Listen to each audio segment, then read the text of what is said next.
नमस्कार, मैं रवीश कुमार। मोहम्मद जुबैर एक ही तरह के दो मामलों में जेल में हैं और उसी तरह के एक मामले में जमानत मिल गई है। क्या यह राहत है? सुप्रीम कोर्ट ने जब सीतापुर केस में जुबैर को जमानत दी तब चैनलों पर फ्लैश होने लगा कि मोहम्मद जुबैर को सीतापुर केस में राहत। क्या इस केस में राहत का इस्तेमाल किया जा सकता है? जी न्यूज के एंकर रोहित रंजन के केस में अलग धारा लगी थी, उस केस में गिरफ्तारी पर रोक लगी। छत्तीसगढ़ की पुलिस इंतजार करती रह गई।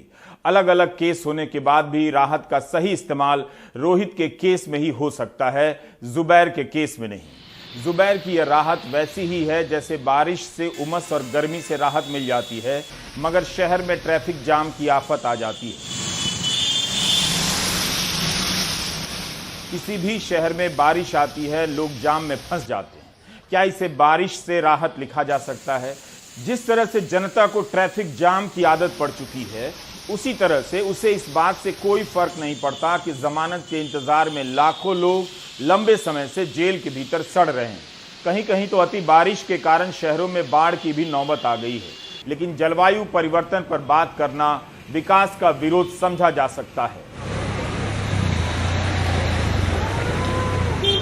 जमानत ना मिले इसके लिए जांच एजेंसियां तरह तरह के दांव पेच आजमाती हैं। कभी वकील समय से नहीं आते, कभी तारीख नहीं पड़ती, तो कभी ऐसी धाराएं लगा दी जाती हैं कि जमानत ही ना मिले। अदालत ही कई बार ऐसी बातें कह चुकी है। कोर्ट को भी पता है, तब भी फंसाने और जेल में सड़ाने का खेल चल रहा है। 11 जुलाई को सुप्रीम कोर्ट ने जमानत को लेकर बेहद सख्त टिप्पणी की है और निर्देश दिए हैं। सुप्रीम कोर्ट के जस्टिस संजय किशन कौल और जस्टिस MM सुंदरेश की पीठ ने कहा है कि जमानत तो नियम है, जेल अपवाद है। कोर्ट ने कई बार यह बात कही है और हम फिर से इसे दोहराते हैं। जमानत इसलिए नियम है क्योंकि जब तक दोष साबित नहीं हो जाता, माना जाता है कि आरोपी निर्दोष है।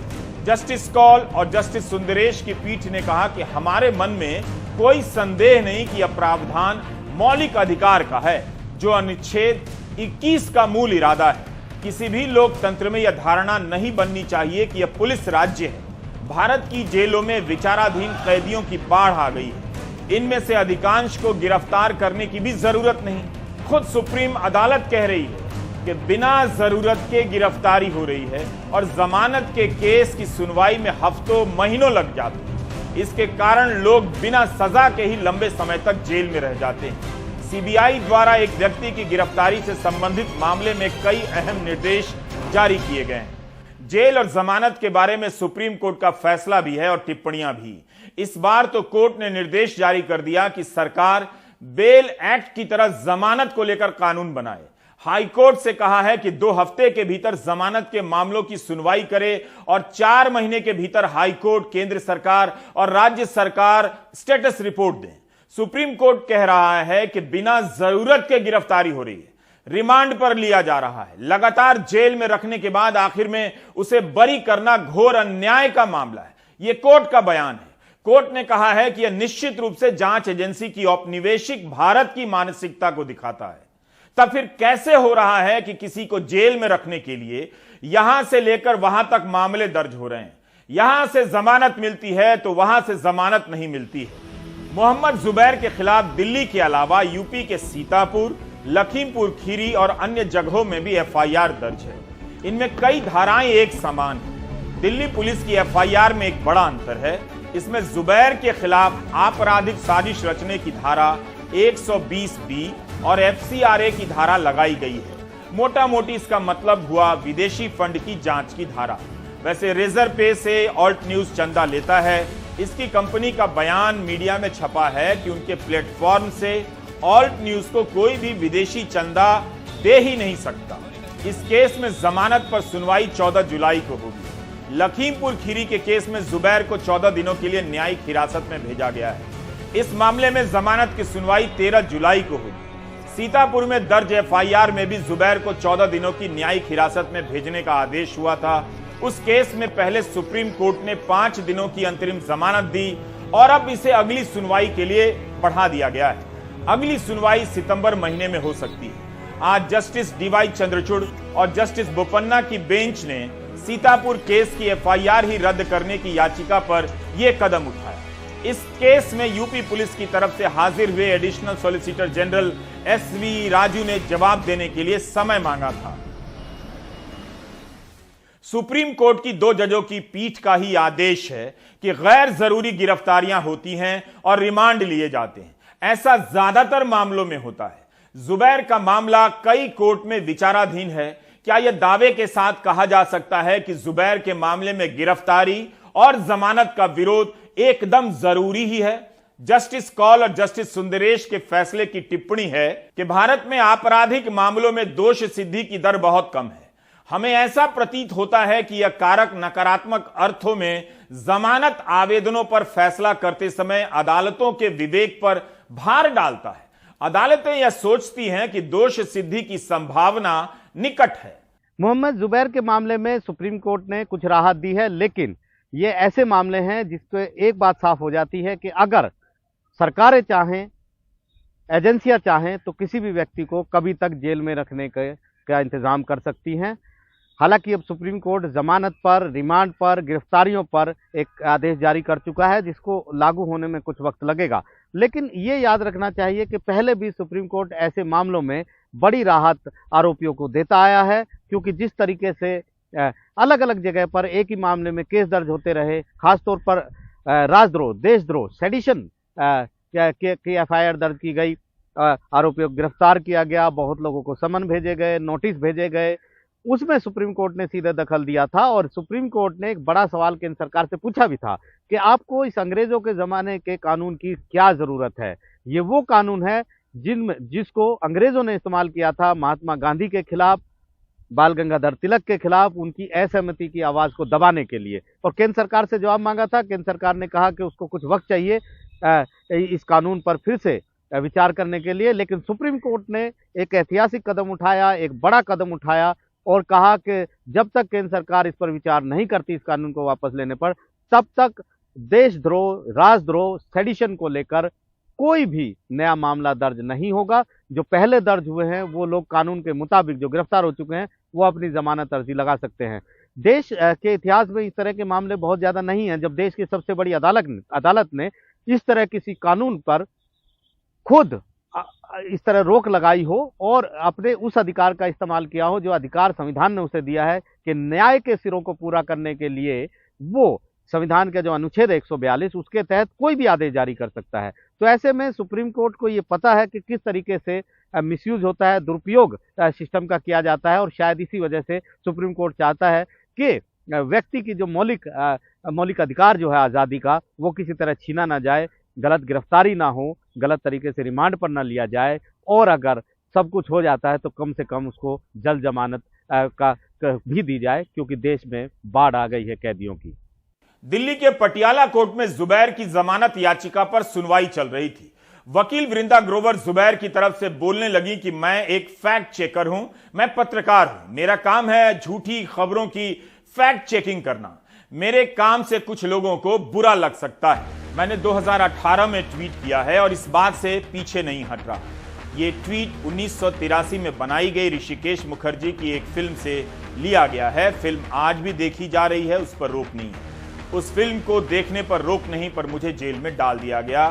ये छवि बहुत बार ट्वीट की जा चुकी है, एक बार इंडियन एक्सप्रेस में भी छपी है। बहुत लोगों ने इसी छवि को कई बार अपने ट्विटर हैंडल से ट्वीट किया है। 2018 में ट्वीट हुआ है और 2022 तक कोई दंगा या हंगामा नहीं हुआ है। जिस ट्विटर हैंडल से शिकायत हुई है वो एनोनिमस हैंडल है। हनुमान भक्त नाम के ट्विटर हैंडल से जून 2021 को दिल्ली पुलिस को टैग करके शिकायत की जाती है और उसके कुछ घंटों बाद दिल्ली पुलिस केस दर्ज कर लेती है। और ये सब एनोनिमस हैंडल का पहला ट्वीट था और सिर्फ एक फॉलोअर था। सरकार के पास शक्ति है कि ट्विटर से शिकायत करके जुबैर का ट्वीट हटवा दे, लेकिन आज तक वो ट्वीट पब्लिक डोमेन में है। इससे दंगा भड़क सकता है, तो क्यों सरकार ये ट्वीट ट्विटर से शिकायत करके हटवा नहीं देती? मुझे किसी और केस में पूछताछ में बुलाया जाता है और इस नए केस में गिरफ्तार कर लिया जाता है। जैसे ही वृंदा ग्रोवर ने अपनी बात पूरी की, दिल्ली पुलिस के वकील ने कहा पब्लिक प्रोसिक्यूटर कोर्ट में नहीं है। तब जज ने कहा पहले क्यों नहीं बताया? कई बार सरकारी वकील या दूसरे पक्ष के वकील भी दूसरे केस में होने के कारण अदालत में नहीं पहुंच पाते, लेकिन इस मामले में पब्लिक प्रोसिक्यूटर जब दूसरे राज्य में थे तब तो यह बात अदालत को बताई जा सकती थी। जुबैर की जमानत का विरोध करने के लिए सरकार की तरफ से तुषार मेहता ने पैरवी की है। कांग्रेस प्रवक्ता अभिषेक मनु सिंघवी ने इस पर सरकार को घेरा है और कहा है कि यह दुखद है कि एक फैक्ट चेकर जेल में है और उसकी जमानत का विरोध करने के लिए सरकार के वरिष्ठ कानूनी अधिकारियों की सेना को उतार दिया गया है। जिस प्रकार के अजीबोगरीब हंसाने वाले दलीलें और समर्थन सरकार की तरफ से आया, एक बेल के मामलों में फैक्ट चेकर ने जो बेल की, ऐसे अजीबोगरीब चीज़ें जिससे कि पूरी तरह से इस सरकार की सोच एक्सपोज होती है। एक और बड़े बड़े वरिष्ठ लॉ अफसरों की ये दलील थी। एक दलील थी कि जिसके बारे में ये फैक्ट चेक हुआ था और जो एक्सपोज हुआ था, उनके सोच को, उनके मन को ठेस पहुंची होगी, इसलिए आवश्यक है कि इस व्यक्ति के विरुद्ध फौजदारी मुकदमा किया जाए। यद्यपि जो फैक्ट चेक किया गया था वो हेट स्पीच के बारे में किया गया था। बहुत बड़ी एक कॉन्स्पिरेसी है। जुबैर की जमानत के विरोध में सरकार की तरफ से सॉलिसिटर जनरल तुषार मेहता और यूपी पुलिस की तरफ से additional solicitor general SV Raju ने पैरवी की है। एक खबर और है, यूपी पुलिस ने जुबैर के मामलों की जांच के लिए एसआईटी का गठन कर दिया है। आईजी प्रीतिंदर सिंह इसके प्रमुख होंगे। सुप्रीम कोर्ट के जस्टिस कौल और जस्टिस सुंदरेश की पीठ ने कहा है, जमानत नियम है, जेल अपवाद है। क्या 2 जजों की बेंच की कसौटी पर जुबैर के मामले को परखा जाएगा?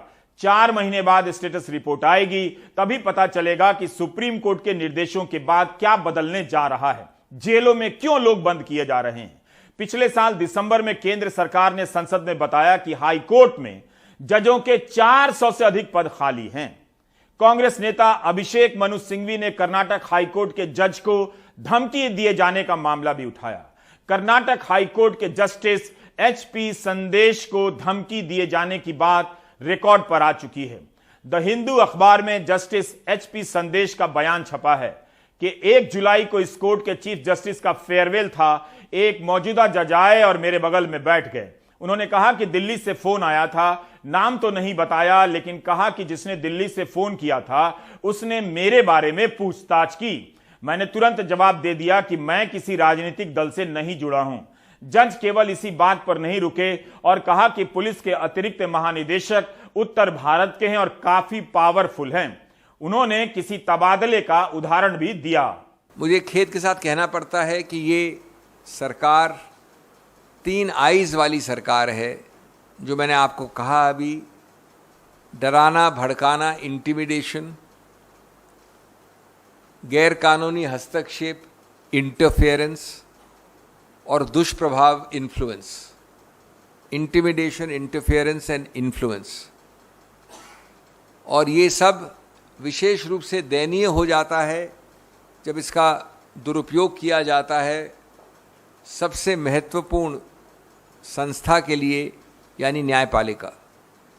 दोस्तों, कई वर्षों से ये एक खुला सच है, कंट्रोल फ्रीक सरकार ने बार बार अलग अलग हथकंडे अपनाए हैं इस तीसरे अंग अपॉइंटमेंट्स के विषय में। जबकि आप जानते हैं कि अधिकतम बड़े बड़े हाई कोर्ट्स में 50% स्थान रिक्त हैं और ये विलंब करवाना जानबूझकर सिलेक्टिवली उन नामों के विषय में जिनसे ये सत्तारूढ़ पार्टी और सरकार जिनको नहीं चाहती है, जिनसे खुश नहीं है। दूसरा, ये आजकल आम हो गया है कि जो नाम सर्वसम्मति से कोलिजियम्स भी अनुमति दे देते हैं, सहमति दे देते हैं, और उसी सूची के बाकी नामों को कुछ महीनों बाद किया जाता है, जिससे कि आंतरिक रूप से वरिष्ठता, सीनियरिटी में दुष्प्रभाव पड़े। कर्नाटक हाईकोर्ट के जस्टिस HP संदेश और एंटी करप्शन ब्यूरो प्रमुख सीमांत कुमार सिंह का मामला सुप्रीम कोर्ट पहुंच गया है। मुख्य न्यायाधीश NV रमना की बेंच ने तहसीलदार की जमानत की सुनवाई पर 3 दिनों के लिए रोक लगा दी है। सीमांत कुमार सिंह ने कोर्ट में अपील दायर की है। उनका पक्ष जाने बगैर जस्टिस संदेश ने अभद्र टिप्पणी की है और उनसे जुड़ी जांच की गोपनीय रिपोर्ट खुली अदालत में पढ़ दी। जिस तरह से सिविल सोसाइटी को आवाज उठाने पर जेल की आशंकाएं डराने लगी हैं, उसके लिए मेरे पास एक आइडिया है। लोग जेल डेबिट कार्ड बनवाना शुरू कर दें। हमने इस एनिमेशन में जेल डेबिट कार्ड के कॉन्सेप्ट को समझा दिया है। बस किसी सरकार को यह आइडिया पसंद आ जाए। एनिमेशन का कमाल रोहित का है।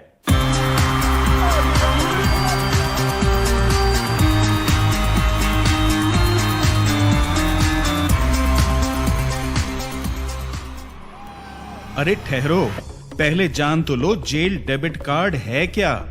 आईपीओ नहीं आया है कि पैसे लगाने चले गए।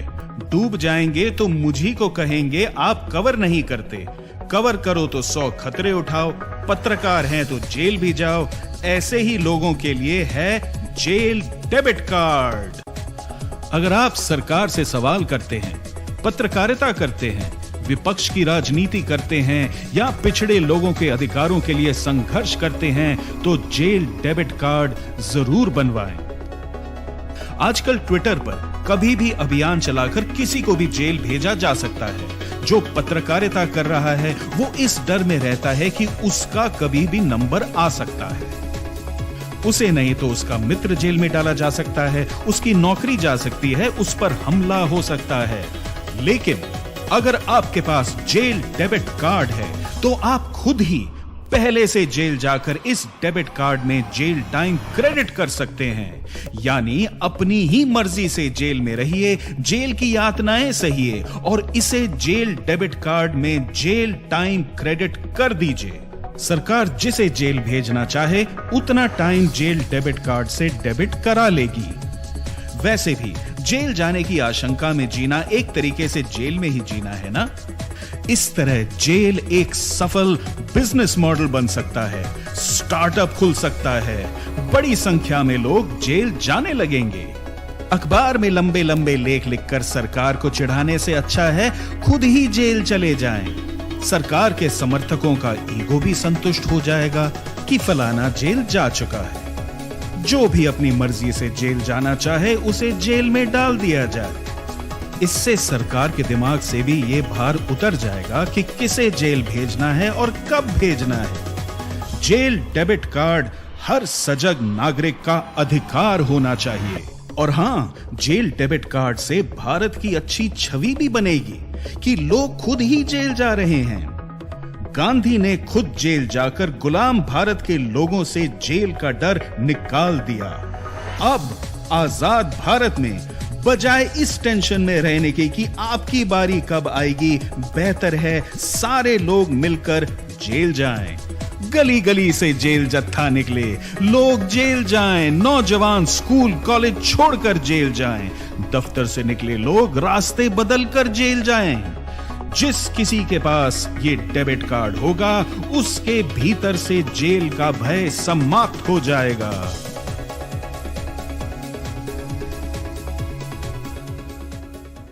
अगर मुझे जरा भी शक होता कि जेल डेबिट कार्ड का एनिमेशन देखने के बाद किसी को शर्म आ जाएगी तो हम नहीं दिखाते।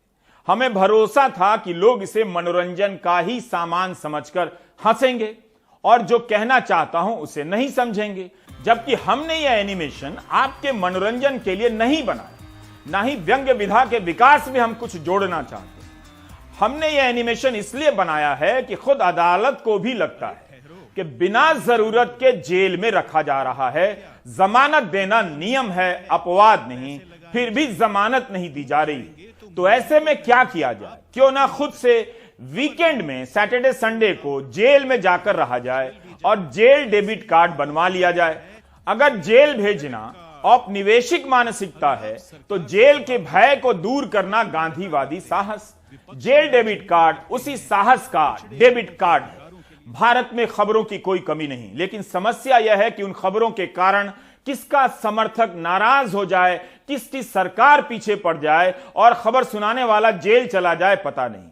इसलिए यहां के अखबारों और चैनलों पर बाली या माली की खबरें छापने और चलाने का समय आ गया है। स्पेन या इटली की खबरें चलाइए, जनता का बड़ा वर्ग पत्रकारों से खुश रहेगा। हमने जून और जुलाई के महीने में दूसरे देशों की जेल और बेल की छपी हुई खबरों का संकलन किया है। इसलिए किया है ताकि 3-4 मिनट भर जाए और भारत की खबरों को दिखाने और फिर बाद में मुकदमे के झंझट से बचा जाए। तो विश्व जेल समाचार देखने के लिए तैयार हो जाइए। पुतिन ने हत्या के मामले में सजा काट रहे कैदियों की सूची बनाई। इन हत्यारों को सैनिक बनाकर भेजा जाएगा यूक्रेन। शिकागो में अपनी पत्नी को खिड़की से धक्का देने वाले पति को नहीं मिली बेल। नाइजीरिया की जेल से 600 कैदी और आतंकवादी फरार। बोको हरम का हो सकता है हाथ। दक्षिण अफ्रीका की अदालत ने बोको हरम गैंग को 384 साल की कैद की सजा सुनाई। अर्जेंटीना की अदालत ने तानाशाही के दौर में अपराध के लिए सैनिक अफसर को सजा सुनाई। अमेरिका की जेल के गार्ड ने ब्लैक कैदी को चोटी काटने के लिए किया मजबूर। कैदी ने किया मुकदमा। अमेरिकी जेलों के कैदियों ने एक साल में $11 अरब का उत्पादन किया, मिला 98 भी नहीं। ब्रिटेन में 4 में से 1 कैदी को attention deficit hyper activity disorder पाया गया है। ब्रिटेन में 500 मिलियन पाउंड खर्च कर हजारों नई जेलें बनाई जा रही हैं। सऊदी अरब ने दी चेतावनी, बुजुर्गों से किया बुरा बर्ताव तो भेज दिए जाएंगे जेल। टर्की ने प्रोपेगेंडा फैलाने के आरोप में 16 कुर्दिश पत्रकारों को जेल भेज दिया। जब जनता पत्रकारिता के खिलाफ हो जाए, प्रोपेगेंडा को खबर समझने लगे, सवाल में विरोध देखने लगे और किसी बात से फर्क ना पड़े, तब यही समय है कि प्राइम टाइम को कभी घाना टाइम तो कभी युगांडा टाइम में बदल दिया जाए। अगर वहां कोई दर्शक रहते हैं तो वहां से वीडियो भेजकर हमारी मदद कर सकते हैं। दरअसल श्रीलंका की जनता भी ठीक यही कर रही थी। वहां गोताबया सफेद वैन भेजकर पत्रकारों को अगवा करवा लेते थे और मरवा दिया जाता था। उस समय जनता गोताबया के भजन गा रही थी। इस समय वहां की जनता भोजन खोज रही है। श्रीलंका में पेट्रोल नहीं है, मगर पेट्रोल भराने के लिए लाइनें हैं। लाइनें इतनी लंबी हैं कि आप अपने घर में लेटे लेटे भी लाइन ज्वाइन कर सकते हैं। यानी लाइन अब लोगों के घरों और गलियों में भी आने वाली है। ऐसी तबाही किसी मुल्क में ना आए, लेकिन जनता को अपने मसीहा पर नजर रखनी चाहिए थी। जब जनता किसी नेता को विधाता बनाती है, तब वो नेता विधाता बनकर जनता को अभागा बना देता है। जब पत्रकारों की हत्या हो रही थी, उनकी आवाज दबाई जा रही थी, तभी जनता को इस तरह की लाइनें बनाकर निकलना चाहिए था। श्रीलंका में कई सुख सुविधाएं बहुत अच्छी हैं, लोग काफी पढ़े लिखे हैं, फिर भी मसीहा बनाने के झांसे में आ गए और नेता के पीछे पागल हो गए। 5 दिन हो गए, भाई गोटाबया कहां है पता नहीं है। गोटाबया से तो लाख गुना बेहतर विजय माल्या हैं। कम से कम ट्वीट कर बता देते हैं कि किस क्रिकेटर के साथ लंच डिनर कर रहे हैं। लेकिन महानायक मसीहा गोटाबया तो लापता ही हो गए हैं।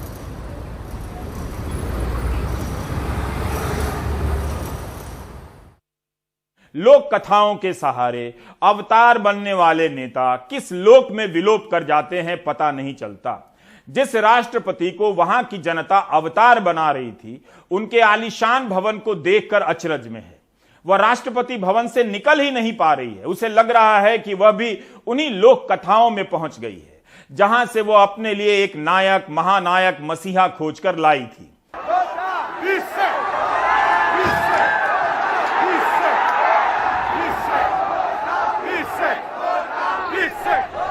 श्रीलंका के राष्ट्रपति गोटाबया राजपक्षे का महल, इस पर अब जनता का कब्जा है। जनता को अब एहसास हो रहा है कि जो आदमी हाल तक श्रीलंका का सबसे ताकतवर शख्स था, उसका रहन सहन आम लोगों की जिंदगी से कितना अलग था।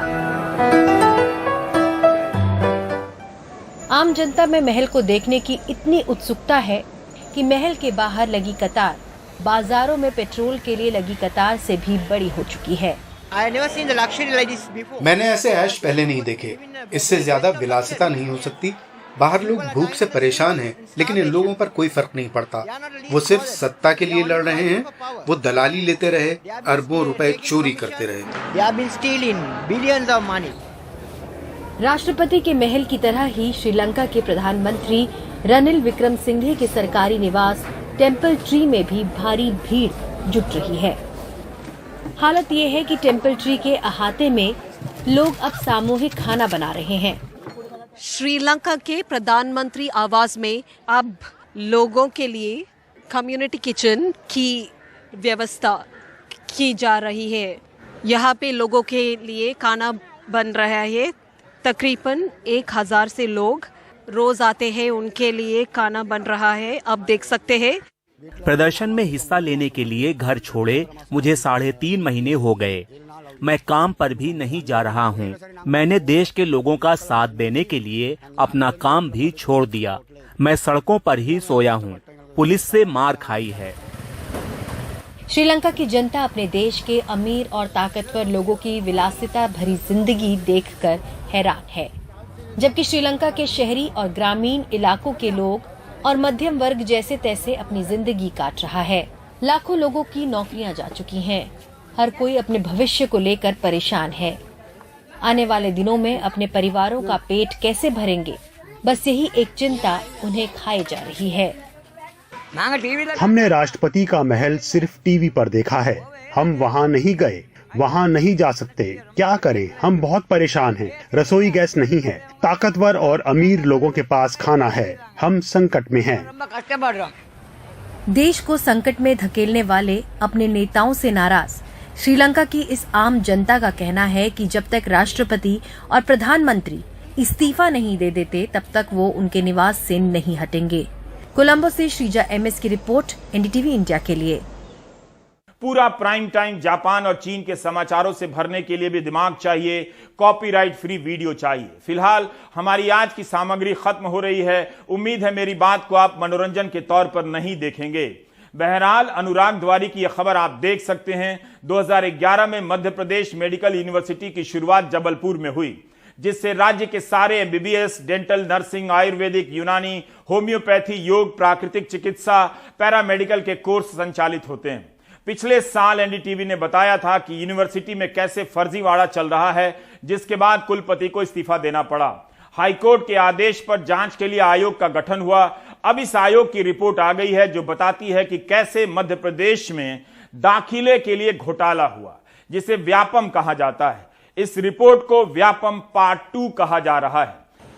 साल भर पहले हमने बताया था कि कैसे 300 कॉलेज, 80,000 से ज्यादा छात्रों को पढ़ाने वाले मध्य प्रदेश के सारे medical, dental, nursing, paramedical, Ayurveda, homeopathy, यूनानी, योगा कॉलेजों का विश्वविद्यालय और गवर्निंग बॉडी मध्य प्रदेश आयुर्विज्ञान विश्वविद्यालय में फर्जी मार्कशीट घोटाला हुआ।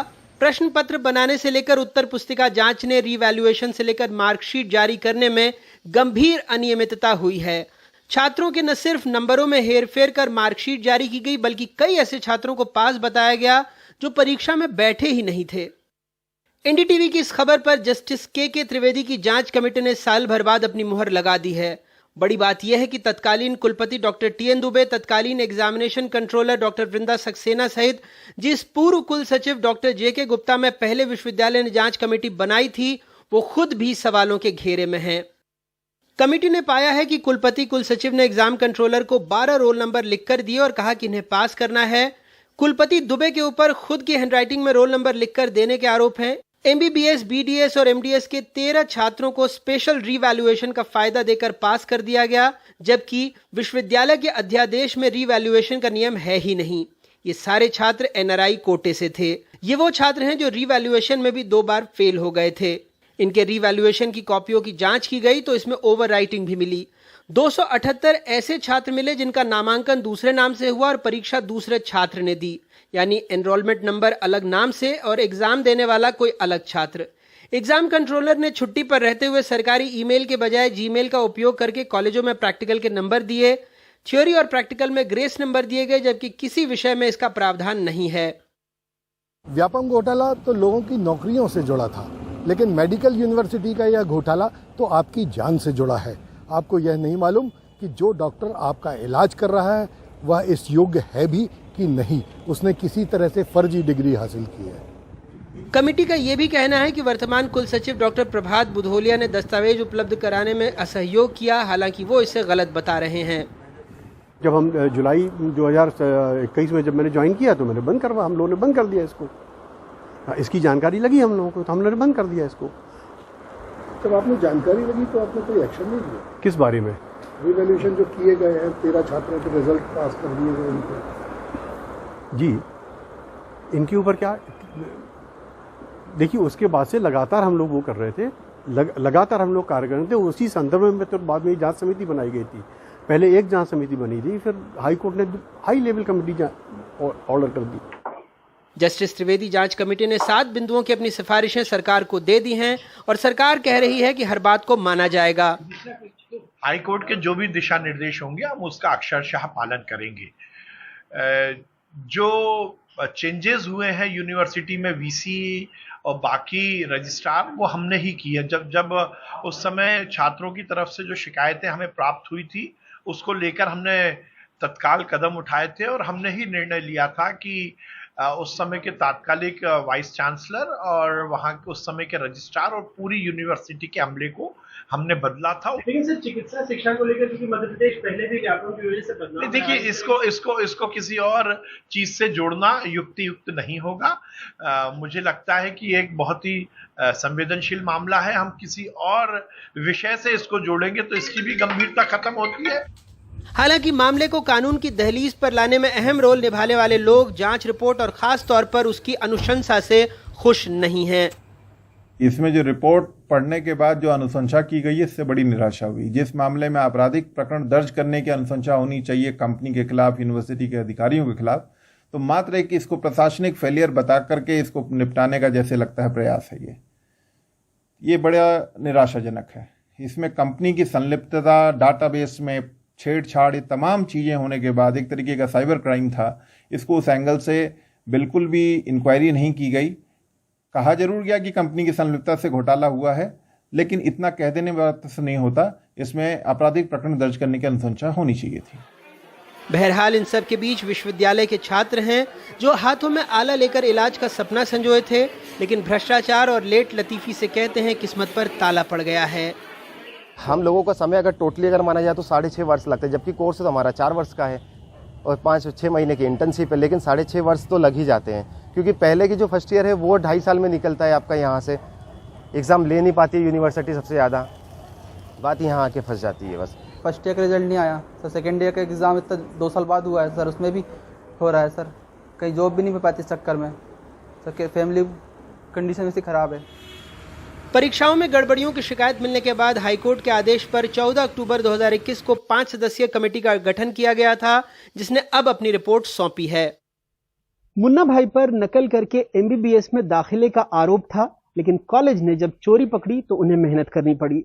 लेकिन यहाँ तो व्यापम पर फर्जी तरीके से मुन्ना भाइयों को MBBS में दाखिला दिलवाने का आरोप तो लगा ही, बदनामी अभी कम भी नहीं हुई थी कि राज्य की एकमात्र मेडिकल यूनिवर्सिटी पर इन मुन्ना भाइयों को साल दर साल पास करवाने के भी आरोप लगने लगे हैं। सोचिए मामला कितना संगीन है और यहां से निकले डॉक्टरों पर कितना भरोसा होगा। जबलपुर से संजीव चौधरी और भोपाल से कैमरा पर्सन रिजवान खान के साथ अनुराग द्वारी, NDTV इंडिया। व्यापम पार्ट 3, 4, 6, 9, 10 सब आएगा। मध्य प्रदेश में नहीं तो कर्नाटक में आएगा। वैसे भी वहां पैसे लेकर 32 उम्मीदवारों को सहायक दारोगा बनाने का मामला पकड़ में आया है। खबर है कि दारोगा बनाने के लिए 30 से 80 लाख रुपए कथित तौर पर दिए गए। भारत का रुपया आज और कमजोर हो गया। $1 ₹79.66 के भाव पर पहुंच गया। अगर रुपया इसी तरह कमजोर होता रहा तो दारोगा बनाने के लिए घूस के लिए दी जाने वाली 80 लाख की रकम कितनी बढ़ जाएगी, ऐसे ही पूछ रहा हूं। वैसे यूरो भी गिरते गिरते डॉलर के बराबर आ गया है। 20 साल में इससे अधिक यूरो में गिरावट नहीं देखी गई थी। यूरोप के लोग मंदी की आहट से डरे हुए हैं। फिर से यह एनिमेशन देख लीजिए और जेल डेबिट कार्ड बनवा लीजिए। एक गुजारिश है, बहुत मेहनत से हम कार्यक्रम तैयार करते हैं। देखिए तो पूरा देखिए, इसका एक हिस्सा काटकर वायरल मत कराइए। ब्रेक में जाने से पहले जेल डेबिट कार्ड बनवा लीजिए, आइडिया देख लीजिए।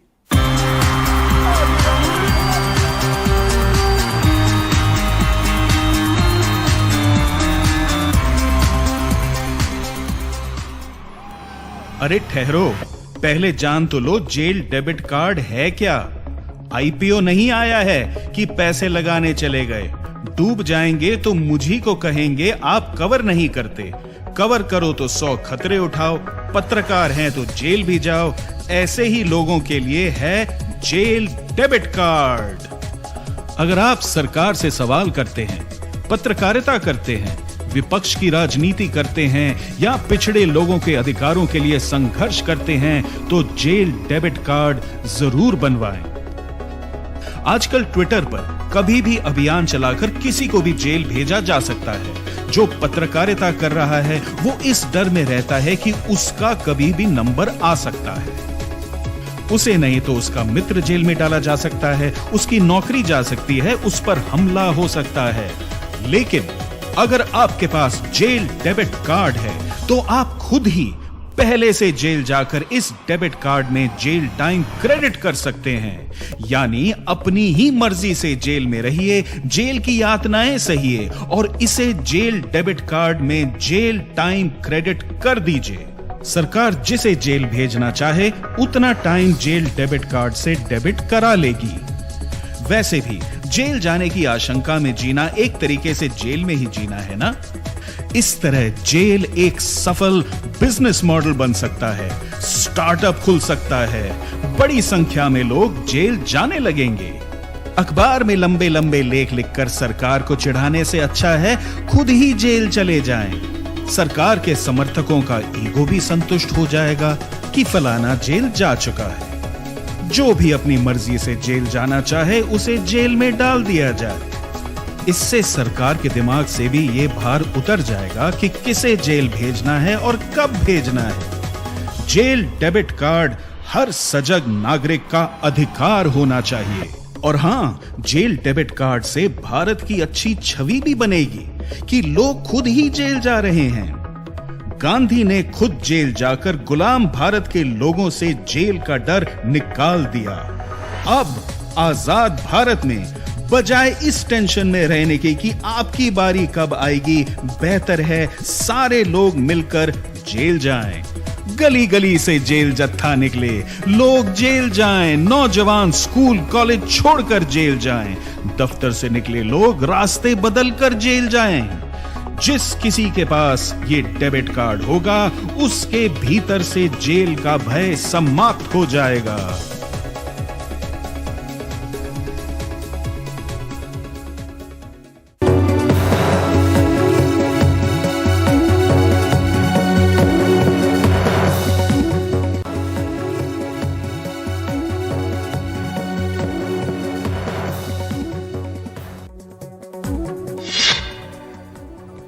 संसद की नई निर्माणाधीन इमारत के ऊपर लगाए गए राष्ट्रीय प्रतीक चिन्ह अशोक स्तंभ को लेकर विवाद शुरू हो गया है। प्रधानमंत्री नरेंद्र मोदी ने सोमवार को इसका उद्घाटन किया।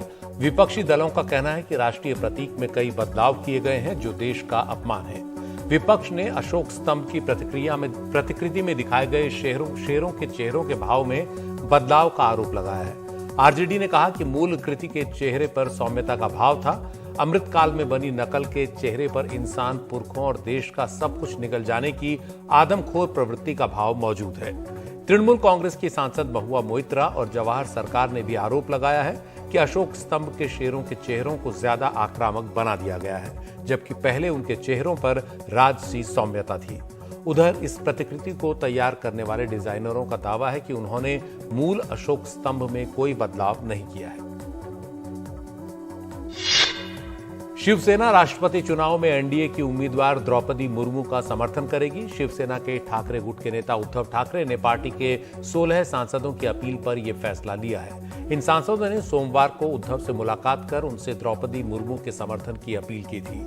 उद्धव ठाकरे ने कहा कि द्रौपदी मुर्मू आदिवासी समुदाय से हैं और कई शिव सैनिक आदिवासी समुदाय से आते हैं। उनकी ही भावनाओं को देखते हुए यह फैसला लिया गया है। उद्धव ठाकरे ने यह भी कहा कि इस समर्थन को बीजेपी का समर्थन न समझा जाए। उन्होंने दलगत भावनाओं से ऊपर उठकर यह फैसला लिया है और वो अब भी महाविकास अघाड़ी गठबंधन में है। वैसे महाविकास अघाड़ी में शामिल कांग्रेस और एनसीपी यूपीए के साझा उम्मीदवार यशवंत सिन्हा का समर्थन कर रहे हैं। जम्मू कश्मीर के श्रीनगर में आतंकियों ने आज पुलिस की एक चेक पोस्ट पर हमला किया। हमले में एक पुलिसकर्मी की मौत हो गई, 2 घायल हो गए। घायलों को तुरंत ही अस्पताल में भर्ती करा दिया गया और इलाके की घेराबंदी कर ली गई। यह आतंकी हमला लाल बाजार इलाके में जीडी गोयनका स्कूल के बाहर बने पुलिस चेक पोस्ट पर किया गया। पुलिस ने तुरंत ही हमले का जवाब दिया, लेकिन आतंकी वहां से भाग निकले। यह हमला ऐसे वक्त हुआ है जब अमरनाथ यात्रा को देखते हुए कश्मीर घाटी में सुरक्षा व्यवस्था काफी सख्त है।